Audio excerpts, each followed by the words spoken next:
Hello friends, welcome back to our channel. Friends, ఈ వీడియోలో మనం ఈరోజు అన్ని న్యూస్ పేపర్లో వచ్చినటువంటి ఇంపార్టెంట్ ఎడ్యుకేషన్ అప్డేట్స్ ఏందో చూద్దాం. ఈరోజు అయితే చాలా ముఖ్యమైనటువంటి కరెంట్ అఫైర్స్ రావడం జరిగింది. వాటి గురించి కూడా వన్ బై వన్ వీడియో ఎండింగ్లో ఎక్స్ప్లెయిన్ చేస్తాను. వీడియోని ఎక్కడ స్కిప్ చేయకుండా ఎండ్ వరకు చూడండి. చూసే ప్రతి ఒక్కరు ఖచ్చితంగా లైక్ చేయండి. మీరు ఇచ్చేటువంటి లైక్స్ ఒక టైప్ ఆఫ్ ఎంకరేజింగ్గా ఉంటాయి. న్యూస్ అప్డేట్స్తో పాటు కరెంట్ అఫైర్స్ కూడా అందించడం జరుగుతుంది. ప్రతి ఒక్కరైతే లైక్ చేయండి. 1000 లైక్స్ అయితే ఎక్స్పెక్ట్ చేస్తున్నాను. అండ్ ఎవరికైతే యూజ్ ఉంటుందో వారికి షేర్ చేయండి అండ్ సబ్స్క్రైబ్ చేసుకొని చూడండి. రెగ్యులర్గా మీకు జాబ్ అప్డేట్స్ అంతాయి. మన టెలిగ్రామ్ గ్రూప్లో కూడా జాయిన్ కండి. దాంట్లో కూడా రెగ్యులర్గా జాబ్ అప్డేట్స్ అయితే షేర్ చేస్తున్నాను. ఫ్రెండ్స్, మన ఛానల్ ద్వారా గ్రూప్ 4కు సంబంధించినటువంటి ఫుల్ వీడియో కోర్సు జస్ట్ 500 రూపీస్కే అందించడం జరుగుతుంది. ఫుల్ కోర్సు మన యాప్లో అయితే అందుబాటులో ఉంది. ఇది మీకు 6 మంత్స్ వ్యాలిడిటీ ఉంటుంది. దానికి సంబంధించి ఫ్రీ క్లాసెస్ కూడా అక్కడ ఫ్రీ కంటెంట్ ఉంటుంది. వాటిని విన్న తర్వాత నచ్చితే కోర్స్ అయితే తీసుకోండి. ఇంకా కరెంట్ అఫైర్ పీడిఎఫ్స్ ఉన్నాయి. అప్ టు లాస్ట్ మంత్ వరకు సంబంధించినటువంటి పీడిఎఫ్స్ అయితే ఉండడం జరిగింది. 20 రూపీస్ పర్ మంత్ చొప్పున చెల్లించి మీరు పీడిఎఫ్స్ అయితే తీసుకోవచ్చు. ఇంకా టెస్ట్ సిరీస్ ఉన్నాయి.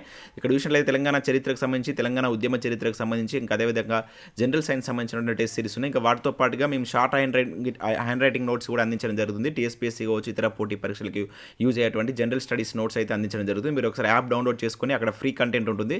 చూసిన తర్వాత నచ్చితే వాటికి సంబంధించిన కోర్స్ అయితే తీసుకోండి.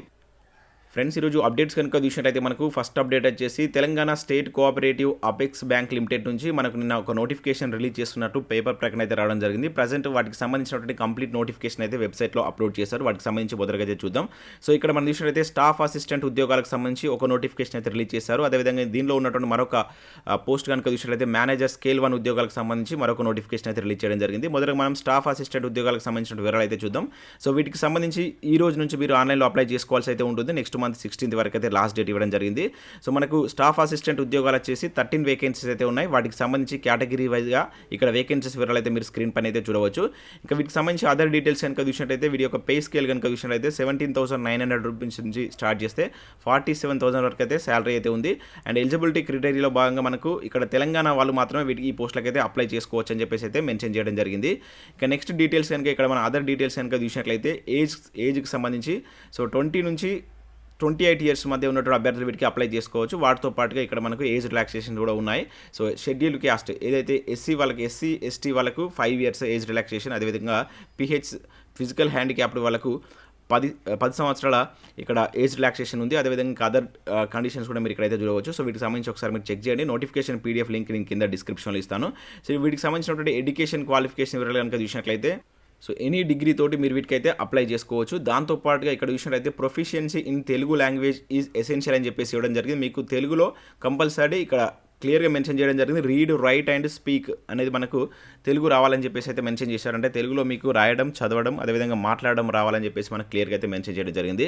సో వీటికి సంబంధించినటువంటి అప్లికేషన్ ఫీజు కనుక చూసినట్లయితే ఎస్సీ ఎస్టీ వాళ్ళకు 250 రూపీస్ ఉంది. ఇంకా అదర్స్ ఓబీసీ కావచ్చు, ఓసీ వాళ్ళకు 950 రూపీస్ అనేది అప్లికేషన్ ఫీజు అయితే ఉండడం జరిగింది.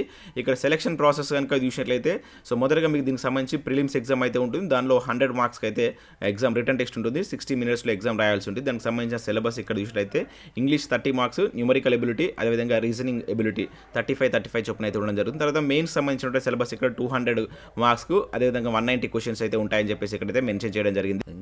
ఇంకా వీటికి సంబంధించిన అదర్ డీటెయిల్స్ కోసం ఒకసారి నోటిఫికేషన్ పీడిఎఫ్ డౌన్లోడ్ చేసుకొని చూడండి. ఇవి ఎగ్జామినేషన్ సెంటర్స్ మనకు ఇక్కడ 7 ప్లేసెస్లో తెలంగాణలో ఎగ్జామినేషన్ సెంటర్స్ అయితే ఇవ్వడం జరిగింది. సో ఇది మనకు స్టాఫ్ అసిస్టెంట్ ఉద్యోగాలకు సంబంధించిన నోటిఫికేషన్. నెక్స్ట్ నోటిఫికేషన్ సంబంధించి కనుక చూసినట్లయితే మనకు 27 వేకెన్సీస్ వచ్చేసి మేనేజర్ స్కేల్ సంబంధించినటువంటి పోస్టులు అయితే ఉన్నాయి. సో వీటికి సంబంధించి కూడా సేమ్ డీటెయిల్స్ మనకు డిగ్రీ అర్హతతోటి మీరు వీటికైతే అప్లై చేసుకోవచ్చు. ఇక్కడ శాలరీ విభాగానికి వచ్చినట్లయితే 36,000 వరకు అయితే శాలరీ ఉంది. అయితే ఇక్కడ డిగ్రీలో మాత్రం ఇక్కడ మీకు 60% ఉండాలని చెప్పేసి అయితే ఇవ్వడం జరిగింది. బీకామ్ కామర్స్ వాళ్ళకైతే 55% ఉన్నా కూడా వీరికైతే మీరు అప్లై చేసుకోవచ్చు. సో ఈ రెండింటికి సంబంధించినటువంటి నోటిఫికేషన్ పీడిఎఫ్ లింక్స్ అనేది కింద డిస్క్రిప్షన్లో ఇస్తాను, ఒకసారి అయితే చెక్ చేయండి. సో నెక్స్ట్ పేపర్లో వచ్చినటువంటి అప్డేట్స్ కనుక చూసినట్టయితే మనకు ఫస్ట్ అప్డేట్ వచ్చేసి పండగ పూట పరేషాన్ అనే టైటిల్ తోటి వెలుగు న్యూస్ పేపర్లో ఒక అప్డేట్ అయితే చూడవచ్చు. కాంట్రాక్ట్ అవుట్సోర్సింగ్ ఉద్యోగులకు అందని జీతాలు 2-3 నెలలుగా శాలరీలు పెండింగ్ అంటే చెప్పేసి ఇక్కడ ఇవ్వడం జరిగింది. కొన్ని డిపార్ట్మెంట్లో 5-6 నెలలుగా ఇస్తలే అప్పులతో కుటుంబాలను నెట్టుకొస్తున్నటువంటి పరిస్థితి. బతుకమ్మ, దసరా పండుగల సందర్భంగా ఖర్చుల తిప్పాలని చెప్పేసి ఇక్కడ చూడవచ్చు. 2 లక్షల మంది ఎదురుచూపులు, కనీసం 1 నెల జీతమైనా ఇవ్వాలంటూ విజ్ఞప్తులు అని చెప్పేసి మనకి ఇక్కడ వెలుగు న్యూస్ పేపర్లో ఒక ఆర్టికల్ ఈరోజు మనకు ప్రధాన వార్తగా అయితే చూడవచ్చు. సో జూన్ నుంచి ఇవ్వట్లేదని చెప్పేసి ఇక్కడ ఇచ్చారు. సో జూన్ నెల నుంచి ఇప్పటి వరకు వీళ్ళకి జీతాలు ఇవ్వట్లేదని చెప్పేసి ఒక వ్యక్తి యొక్క ఆవేదన ఇక్కడ మనం చూడవచ్చు. కనీసం 1 నెల జీతమైన ఇవ్వాలని చెప్పేసి మరొక వ్యక్తి ఇక్కడ ప్రభుత్వాన్ని కోరుతున్నట్లుగా మనకు వెలుగు న్యూస్ పేపర్లో అయితే ఇవ్వడం జరిగింది. ఎవరైతే కాంట్రాక్ట్ అవుట్సోర్సింగ్ ఉద్యోగులు ఉంటారో వారికి సంబంధించిన శాలరీస్ పెండింగ్లో ఉన్నాయంటూ ఈరోజు మనకి ఇక్కడ వెలుగు న్యూస్ పేపర్లో ఒక అప్డేట్ అయితే రావడం జరిగింది. సో నెక్స్ట్ అప్డేట్ కనుక చూసినట్లయితే మనకు రీసెంట్గా TSPSC నుంచి 833 పోస్టులకు సంబంధించినటువంటి నోటిఫికేషన్ అయితే రిలీజ్ కావడం జరిగింది. ఇవన్నీ మనకు ఇంజనీరింగ్ జాబ్స్. సో వాటికి సంబంధించి ఏ విధంగా ప్రిపేర్ కావాలి అండ్ వాటికి సంబంధించినటువంటి ఎలిజిబిలిటీ ఏంటి, అదేవిధంగా రాత పరీక్షలో ఏ విధంగా అంటే ప్రతిభ ఆధారంగా ఏ విధంగా ఎంపిక చేస్తారు అండ్ వాటికి సంబంధించి జనరల్ స్టడీస్ టాపిక్స్ ఏం ప్రిపేర్ కావాలి అండ్ పేపర్ 2కి ఏ విధంగా ప్రిపేర్ కావాలి అంటే ఇక్కడ కంప్లీట్ డీటెయిల్స్ తోటి మనకు సాక్షి న్యూస్ పేపర్లో ఒక మంచి ఆర్టికల్ అయితే ఇవ్వడం జరిగింది. సో ఎవరైతే ఈ ఉద్యోగాలకు అప్లై చేశారో వారు ఒకసారి ఈ ఆర్టికల్ అయితే చూసేయడం ప్రయత్నం చేయండి, మీకు 100% యూజ్ ఉంటుంది. అండ్ నెక్స్ట్ ఇక్కడ మనకి ఇంతకుముందు చూసినట్టు నోటిఫికేషన్ సంబంధించిన వివరాలు ఇక్కడ మనకు నమస్తే తెలంగాణ కూడా ఇవ్వడం జరిగింది. అండ్ నెక్స్ట్ DRDOలో కూడా 17 వేకెన్సీస్ సంబంధించి సైంటిస్ట్ బి ఉద్యోగాలకు సంబంధించిన ఒక నోటిఫికేషన్ అయితే రిలీజ్ కావడం జరిగింది. ఇక నెక్స్ట్ కనుక చూసినట్లయితే ప్రిన్సిపల్ పోస్టుకు దరఖాస్తుల ఆహ్వానం అంటూ ఇక్కడ చూడవచ్చు. సో నూతనంగా ఏర్పాటు చేసినటువంటి 15 BC గురుకుల డిగ్రీ కాలేజీలో ప్రిన్సిపల్ పోస్టుల భర్తీకి సంబంధించి ఒక నోటిఫికేషన్ అయితే రిలీజ్ చేశారు. సో వీటికి సంబంధించి ఆల్రెడీ ఎవరైతే విశ్రాంతి డిగ్రీ లెక్చరర్స్ కావచ్చు, అదేవిధంగా ప్రిన్సిపల్స్ ఉంటారు వాళ్ళు మాత్రం వీటికైతే అప్లై చేసుకోవచ్చు. వాటికి సంబంధించినటువంటి డీటెయిల్స్ ఇక్కడ చూడవచ్చు. అక్టోబర్ 10 వరకు అయితే వీటికి సంబంధించి లాస్ట్ డేట్ అయితే ఇవ్వడం జరిగింది. సో ఇవి మనకి ఈరోజు న్యూస్ పేపర్లో వచ్చినటువంటి ముఖ్యమైనటువంటి ఎడ్యుకేషన్ అప్డేట్స్. నెక్స్ట్ మనకు కరెంట్ అఫైర్స్ విభాగం సంబంధించి అయితే చూద్దాం. చాలా ఇంట్రెస్టింగ్ కరెంట్ అఫైర్స్ అయితే రావడం జరిగింది. సో వాటి గురించి నేను 1 by 1 క్లియర్గా ఎక్స్ప్లెయిన్ చేస్తాను. ప్రతి ఒక్కరు లైక్ చేయండి. సో మీకు చాలా టైం తీసుకొని అన్ని న్యూస్ పేపర్లు చదివి ఇన్ఫర్మేషన్ అయితే అందించడం జరుగుతుంది. సో మీరు ఇచ్చేటువంటి లైక్స్ ఒక టైప్ ఆఫ్ ఎంకరేజ్. సో ప్రతి ఒక్కరైతే లైక్ చేసేటువంటి ప్రయత్నం చేయండి. సో ఇక్కడ మనం డీటెయిల్స్ కనుక చూసినట్లయితే ఉత్తమ పర్యాటక రాష్ట్రంగా తెలంగాణ అంటూ చూడవచ్చు. సో జాతీయ స్థాయిలో 4 అవార్డులు, ఎక్కువ అవార్డులు పొందినటువంటి రాష్ట్రంగా గుర్తింపు అని చెప్పేసి ఇక్కడ మనం చూడవచ్చు. సో పర్యాటక రంగంలో కేంద్ర ప్రభుత్వం ప్రకటించినటువంటి అవార్డ్స్లో తెలంగాణ రాష్ట్రానికి 4 అవార్డ్స్ రావడం జరిగింది. సో ఇది గుర్తుంచుకోండి.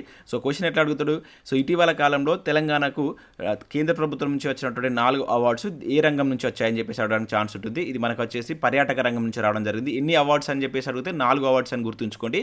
అవి ఏ విభాగంలో వచ్చాయనేది కూడా చాలా ఇంపార్టెంట్. మన తెలంగాణకు సంబంధించిన కరెంట్ అఫైర్స్ అనేది చాలా ఇంపార్టెంట్. సో ఇక్కడ చూసినట్లయితే సో వాటికి సంబంధించి మనకి ఏ విభాగంలో వచ్చాయంటే సో పర్యాటక అభివృద్ధిలో ఉత్తమ రాష్ట్రంగా, ఇది చాలా ఇంపార్టెంట్ అండి, పర్యాటక అభివృద్ధిలో. అండ్ నెక్స్ట్ అవార్డు కనుక చూసుకున్నట్లయితే ఉత్తమ గోల్ఫ్ కోర్స్లో హైదరాబాద్ గోల్ఫ్ క్లబ్కు రావడం జరిగింది, 2వ అవార్డు. నెక్స్ట్ ఉత్తమ రైల్వే స్టేషన్గా సికింద్రాబాద్, ఇది కూడా చాలా ఇంపార్టెంట్. సో దీనిలో ఉత్తమ రైల్వే స్టేషన్గా మనకు సికింద్రాబాద్ రైల్వే స్టేషన్ ఇవ్వడం జరిగింది. అండ్ ఉత్తమ మెడికల్ టూరిజం ఫెసిలిటీ ఉన్నటువంటి హాస్పిటల్గా హైదరాబాద్లో ఉన్నటువంటి అపోలో దవాఖానా నిలవడం జరిగింది. సో ఈ 4 అవార్డ్స్ మనకు జాతీయ స్థాయిలో తెలంగాణకు రావడం జరిగింది. దానిలో మనం ముఖ్యంగా గుర్తుంచుకోవాల్సింది అంటే పర్యాటక అభివృద్ధిలో ఫస్ట్ ప్లేస్ అండ్ ఉత్తమ రైల్వే స్టేషన్గా సికింద్రాబాద్, ఈ 2 చాలా ఇంపార్టెంట్. సో టోటల్గా మనకు తెలంగాణకు సంబంధించి 4 అవార్డ్స్ వచ్చాయి కనుక సో వీటిని గుర్తుంచుకునేటువంటి ప్రయత్నం చేయండి.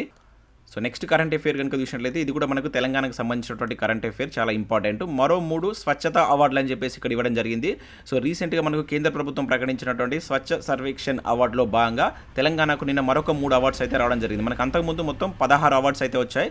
సో ఈ 3తో కలుపుకున్నట్లయితే మొత్తం 19కు చేరడం జరిగింది. సో మనకు ఈ 3 అంటే రీసెంట్గా నిన్న ప్రకటించినటువంటి 3 ప్లేసెస్ ఏంటి అంటే ఇక్కడ ఫిర్జాదిగూడ కావచ్చు, అలంపూర్, అదేవిధంగా కోరుట్ల మున్సిపాలిటీకి సంబంధించి సో చెత్తరహిత పట్టణాలుగా కేంద్ర ప్రభుత్వం అయితే గుర్తించడం జరిగింది. మొత్తం 19 అవార్డ్స్ అయితే అంటే 19 కేంద్ర స్వచ్ఛ అవార్డులు అయితే తెలంగాణ ప్రభుత్వం తెలంగాణ రాష్ట్రానికి అయితే ఇవ్వడం జరిగింది. ఇంపార్టెంట్.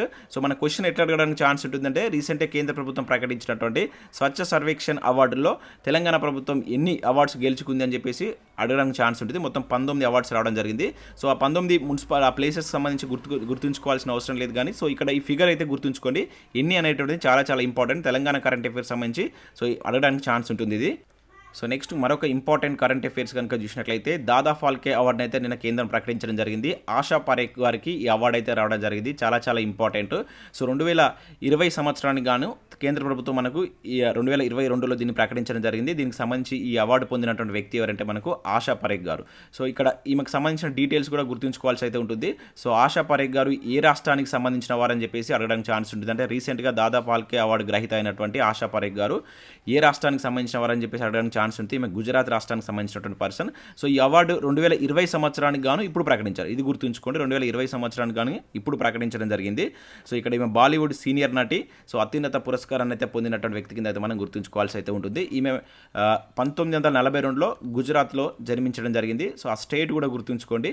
సో ఇక్కడ మన క్లియర్గా న్యూస్ పేపర్లో కూడా మెన్షన్ చేయడం జరిగింది. 1942 అక్టోబర్ 2న గుజరాత్లో జన్మించడం జరిగింది అనమాట. సో 1952లో ఈమె బాలనటిగా సో చిత్రసీమలో ఈమె నటించడం అయితే స్టార్ట్ స్టార్ట్ చేయడం జరిగింది. సో దీనికి మనకి ఇక దాదా ఫాల్కే అవార్డుకి సంబంధించి స్టాటిక్ జీకే అంశాలను కూడా గుర్తుంచుకోవాల్సి అయితే ఉంటుంది. ఇది ఏ రంగంలో ఇస్తారని చెప్పేసి అడగడానికి ఛాన్స్ ఉంటుంది. సో భారత చలనచిత్ర పరిశ్రమకు సంబంధించి ఇది ఒక అత్యున్నత పురస్కారంగా మనం దాదా ఫాల్కే అవార్డుని చూడవలసి అయితే ఉంటుంది. సో దీని కింద 10 lakhs ప్రైజ్ మనీ అయితే ఇవ్వడం జరుగుతుంది. దాంతోపాటుగా ఇది ఎప్పుడు స్టార్ట్ అయిందని చెప్పేసి కూడా మనకు చాలాసార్లు ప్రీవియస్లో క్వశ్చన్ అడిగిండు. ఇది 1969లో స్టార్ట్ చేయడం జరిగింది దాదా ఫాల్కే అవార్డు అతని పేరు మీదుగా. సో అతను మనకు భారత చలనచిత్ర పితామహుడు అని చెప్పేసి పిలుస్తాం. అతను నటించినటువంటి రాజా హరిశ్చంద్ర అనేటువంటి మొట్టమొదటి సినిమా 1913లో. సో అతని జ్ఞాపకార్థంగా అతని పేరు మీదుగానే ఈ అవార్డు అనేది ఇవ్వడం జరుగుతుంది. సో చాలా చాలా ఇంపార్టెంట్. సో దీనికి సంబంధించి లాస్ట్ అంటే 2019లో ఈ అవార్డు ఎవరికి వచ్చింది అనేది కింద కామెంట్ చేయండి. సో ఇది 2020కి సంబంధించి ఇప్పుడు ప్రకటించారు. సో 2019కి సంబంధించి 2021లో ప్రకటించడం జరిగింది. సో 2021లో ఈ అవార్డు పొందినటువంటి వ్యక్తి ఎవరనేది కింద ప్రతి ఒక్కరు కామెంట్ చేయండి. అదేవిధంగా ఇప్పటి వరకు మన తెలుగు వాళ్ళు ఈ అవార్డు 7 members పొందడం జరిగింది. సో ఆ 7 members సంబంధించినటువంటి డీటెయిల్స్ కూడా ఎవరికైనా తెలిసినట్లయితే కింద కామెంట్ చేయండి. అవి కూడా చాలా చాలా ఇంపార్టెంట్. మన క్వశ్చన్ ఎట్లా అడుగుతారంటే క్రింది వాటిలో దాదా ఫాల్కే అవార్డు పొందని తెలుగు వ్యక్తి ఎవరు, పొందినటువంటి తెలుగు వ్యక్తి ఎవరు అట్లా అడగడానికి ఛాన్స్ ఉంటుంది. సో దాదా ఫాల్కే అవార్డుకి సంబంధించిన స్టాటిక్ జీకే అంశాలు కూడా కంప్లీట్గా చూసే ప్రయత్నం చేయండి.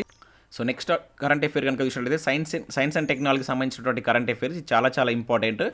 డాట్ మిషన్ సక్సెస్ అని చెప్పేసి ఇక్కడ చూడవచ్చు. సో గ్రహ శకలాల్ని పేల్చినటువంటి నాసా వ్యోమనౌక సో భూమిపైకి దూసుకొచ్చే ఆస్ట్రాయిడ్స్ను దారి మళ్లించడమే ప్రధాన లక్ష్యం.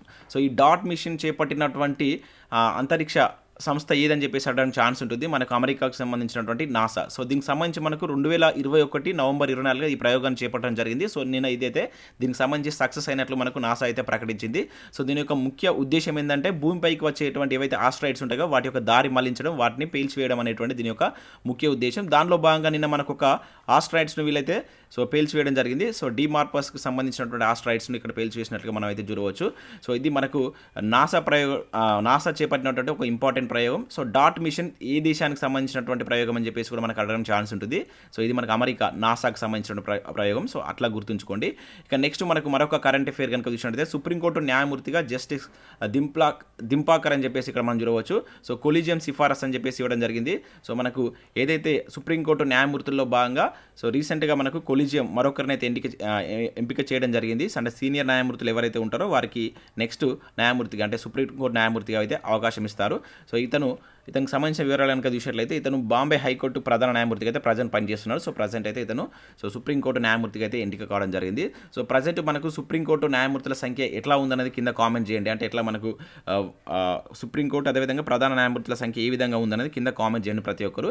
ఇక నెక్స్ట్ మరొక సైన్స్ అండ్ టెక్నాలజీకి సంబంధించిన క్వశ్చన్ కూడా ఇక్కడ ఇంపార్టెంట్ కరెంట్ అఫేర్ కూడా ఇక్కడ చూడవచ్చు. సో నిన్న మనకు ఒడిశాలోని చాందీపూర్ ఐటీఐఆర్ నుంచి ఒక ప్రయోగం అయితే విజయవంతంగా ప్రయోగించడం జరిగింది. అత్యల్ప స్వల్ప శ్రేణి గగనతల రక్షణ వ్యవస్థ కలిగినటువంటి ఒక క్షిపణిని ప్రయోగించడం జరిగింది. సో ఈ క్షిపణిని తయారు చేసినటువంటి సంస్థ ఏంటంటే మనకు హైదరాబాద్కు సంబంధించినటువంటి DRDO దీన్ని చేయడం జరిగింది. సో దీనిని మనకు ఇక్కడ ఒడిశాలో దీన్ని ప్రయోగించారు. సో ఇది విజయవంతంగా సక్సెస్ అయినట్లుగా మనకు ఒక అప్డేట్ కూడా ఇక్కడ న్యూస్ పేపర్లో చూడవచ్చు. సో దానికి సంబంధించి మనకు ఎవరు స్టార్ట్ చేశారు, ఎవరు దాన్ని రూపొందించారని చెప్పేసి అడగడానికి ఛాన్స్ ఉంటుంది.